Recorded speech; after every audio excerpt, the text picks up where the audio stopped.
Alright, back on sa atong project, sa atong transmission repair. Itong tirahon unsa pagbaklas ning kanang airbox. So naa siya fasteners, bay na siya bolt, 10 millimeter bolt, 10 millimeter nut, and right here naa siya rubber cover. Yan na po siya 10 millimeter. 10 millimeter socket.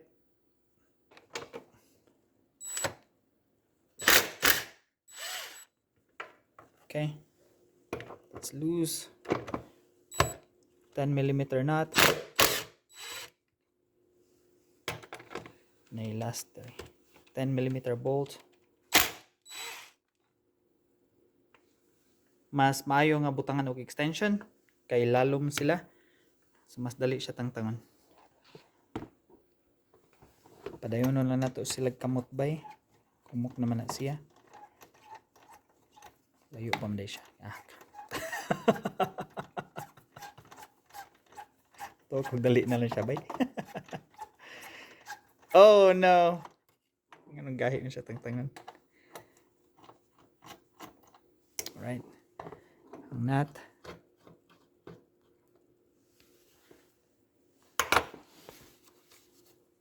Ay, kahulog.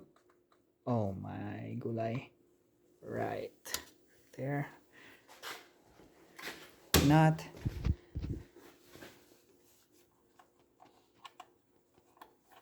Diri na po magamit ang atong drawing bolt. Diri. I don't know why. Gahi siya tangtangon.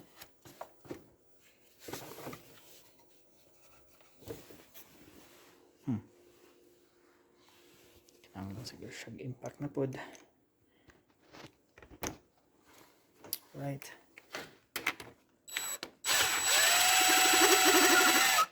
Humok na siya. Alright. Diri, we have a hose clamp with a 10 millimeter. Oops. It's my siguro. It's better to remove this electrical connector first. To be honest, I don't know the sensors yet. Di lang ta magpakaroon ingnon. Kaya ko kaila. But we can Google it. O ito na to sila maila-ila. So it's part of the throttle body. Throttle body is here. So this connector from here. This one from here. Og connect. There's another one here. JB, remember, review your video. para mo under pa niya. And now you're free to unscrew this one. Whoop. Not really. Right. Luagan lang. Not necessarily. Okay, mas luag na. And I think this hose needs to be removed. This one. You can use a regular pliers, but I like to use this one. This kind of a thing. Mas dali. Yeah, pwede po na siya lubagon ani niya. Para lang muluag. Right? Please. Ikot pa ko alawi sa Facebook. Alright. Right there. And then, using a little pry bar.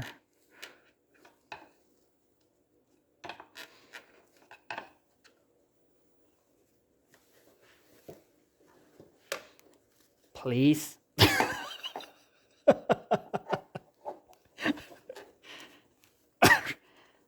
Alright. Kahit po da. Yahak. Oh man. Naailain gamatoy. We have another one here. Under. Right. Asan to? Can't find it.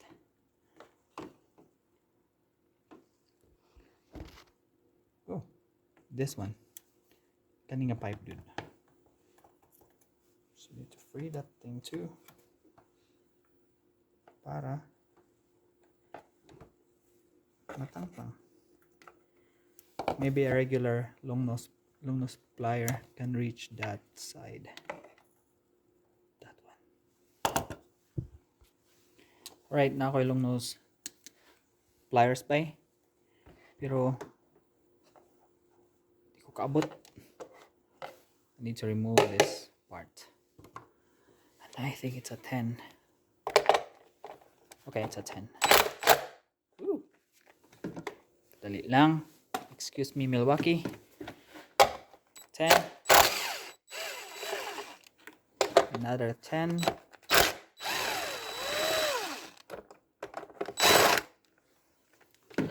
I don't know unsay purpose ani niya, pero more decoration lang. Unsa ba? Same size fastener. Pwedeng anaon siguro na siya.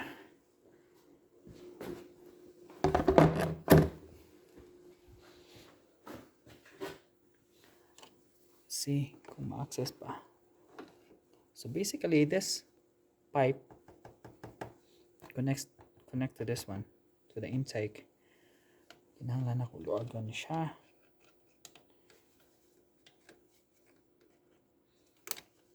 Like so. Yeah. Kasi pwede na siya tangtang ng hose. Paglubag. Right. Right, so long nose plier here. Pry lang. And then siguro, yeah, it's disconnected. So, electrical connectors disconnected na.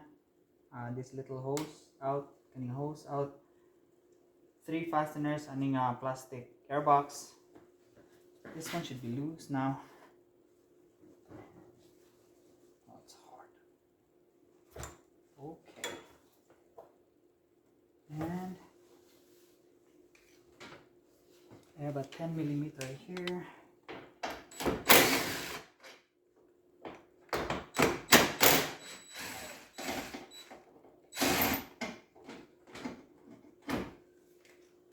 Like so.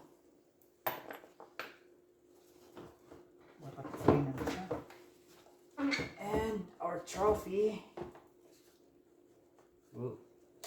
Please. Please. Ay kung kawawi sa Facebook. Sa YouTube. Napa ko nasipya ito nino. Hold on. Let me see. No. This one should be out first, I guess. Maybe like that. Ready to hose did 2 and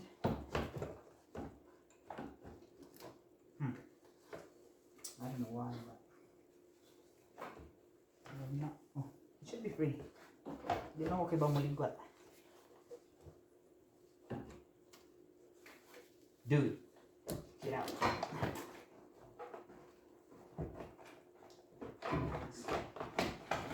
Oh yeah. Okay. See, wala na siyang airbox there. And the battery is out here. And that's the big guy right there. The big boy. So that's my transmission. Oh dude, this thing looks heavy. Di ko mapusa aning buguya. Okay, so this is the transmission itself. Bell housing diha. Gearbox is here. So I guess that's it. But before I go, let's take some notes kung asa tugikan tong mga fasteners. So sa airbox na CI. Okay, let's draw this one. Where siya gyud ana bay? Where siya SIM card? Airbox. Where siya fastener here, here, and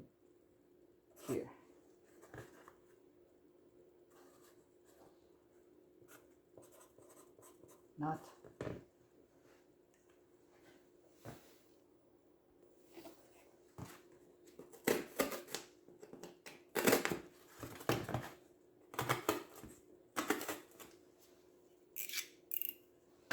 Nya, katong airbox napud to siya ay plastic padong diri which has two fasteners kaning duha.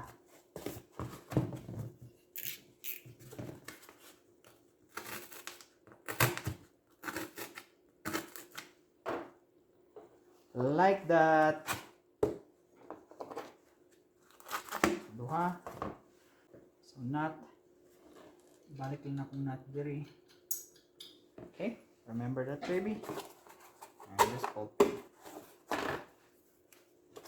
Nut on engine. On airbox.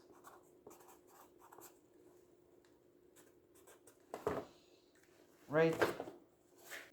So in total, naatay 5 fasteners dito. Naatay 1, 2, 3, 4, 5. 5 here. Ug natay duha diha.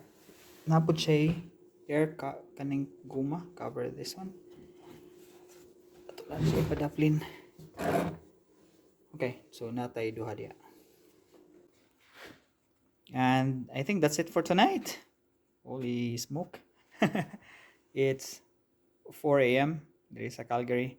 Thank you so much sa pagkuyog ug sa pag-uban. We'll continue with the wheels next time. No, we need to jack this one up first.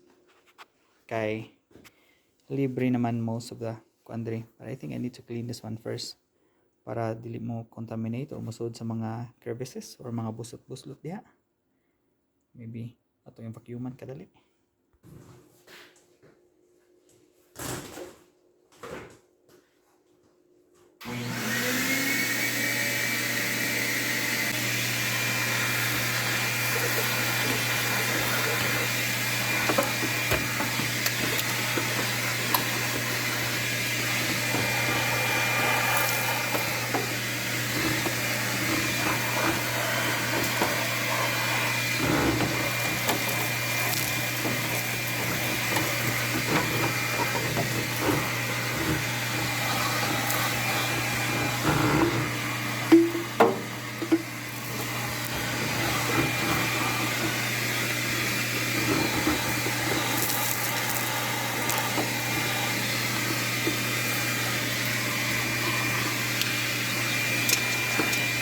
Na na na na na.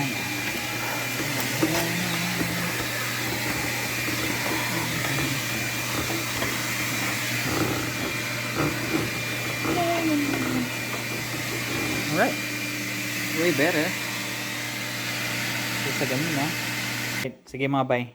Salamat sa pag-uban once again. Hangtod sa sunod na pod nga continuation aning mga videos. Bye bye.